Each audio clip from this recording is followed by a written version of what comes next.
You explode on the scene with the guitars and Cadillacs. It took 9 years before but I began to play the nightclubs in and around Southern California. 5 sets a night, fist fights galore, and maybe a beer bottle thrown drunk at your time or patrons. two. Yeah, well, never had the chicken wire experience. And that didn't actually, I never experienced that, even in Ohio when I played bars. In about 1981, 82, the scene in the rock clubs broke out and allowed me an access point to take the kind of neo honky tonk that I was, because I never did the urban cowboy stuff. I got fired a lot because they would hire us expecting in 79, 80, 81, the music that was on commercial country radio. It never appealed to me. It didn't resonate with me. I was doing music that was 30 years, 40 years old at that point. But then you reach the point where you make this recording of Guitars, Cadillacs. Yeah. Did it stun you how quickly it went to the top and how big it became? We believed, when I say we, the band and myself, my producer principally, Pete Anderson, we believed that if we had the right set of opportunities with a label that believed that we could succeed and that it would resonate. And it did beyond what we could have imagined. Did you think at that time things are going well? Your dream is beginning to be true. Did you think back to the time when you went to Nashville and in effect Nashville didn't take to you and your music? Well, you know what?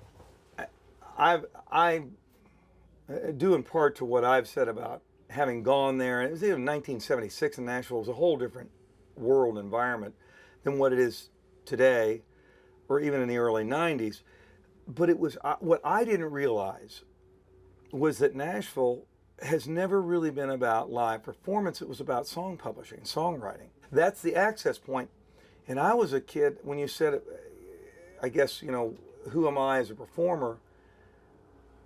I, in high school, had a rockabilly band. In my junior year of high school, I hosted a variety show with another guy from the theater department. Yeah.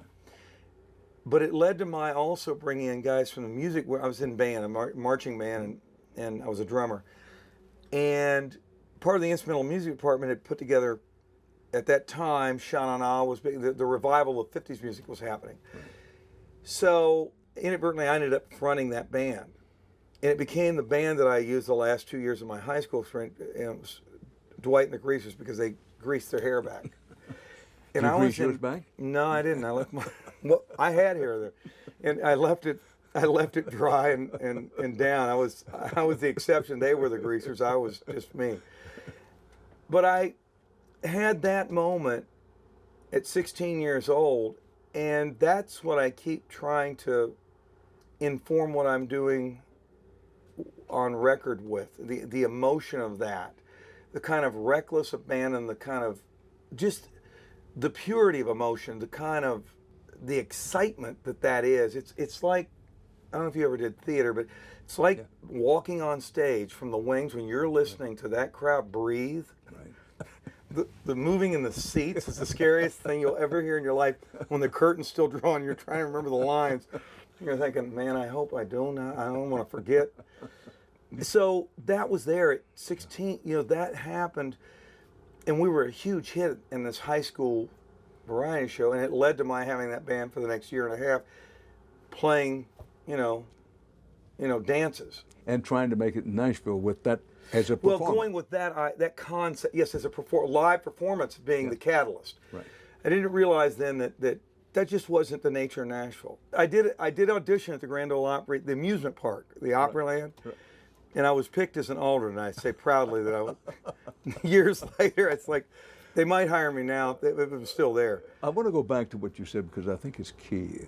What you're trying, that excitement that you had when you were, 16 years old at high school, and a big success, the excitement of it, the newness of it.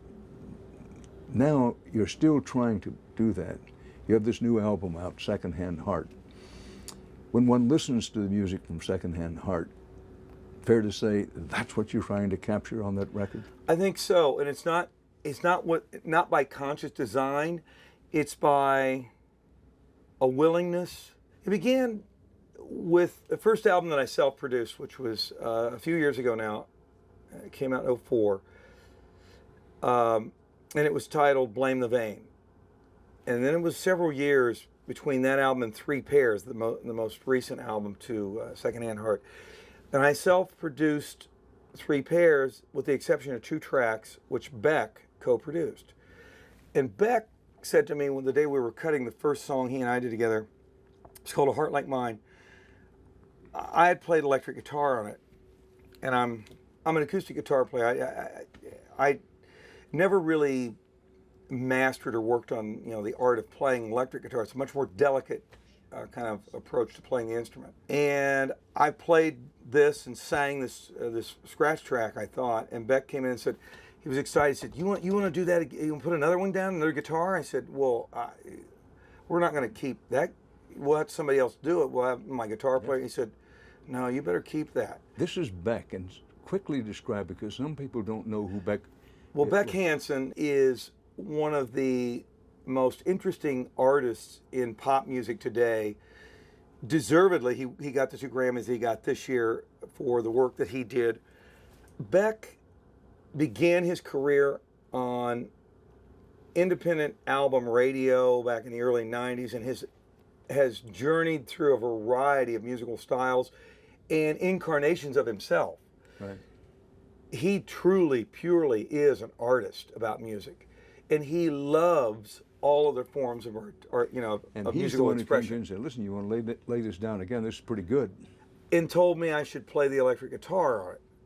So it went full circle to being a bit of a reckless teenager again, without kind of damn the torpedoes, and there's almost a sense of musical immortality. You're not worried about killing yourself. You'll drive the car that fast. So that's what Beck and I did on that track, A Heart Like Mine. And I really believe that album and that experience with Beck was the catalyst for this current group of songs. And like I said, it wasn't then conscious, it was just being willing to not be restrained. Among the ways you've made a living over the years, in addition to songwriting and performing songs, you act. I remember the role in Sling Blade. Yeah. It was a great film to be a part of. Great piece of writing. Well, let's talk about acting. Do you like acting? I did it young. I was in theater. The particular junior high I went to, they began a theater program there, and I got involved and found that I was pretty good at it, that I could hold people's attention and was able to perform. And you liked it? I liked it a lot. I did a play after I moved to California when I was, in my early 20s.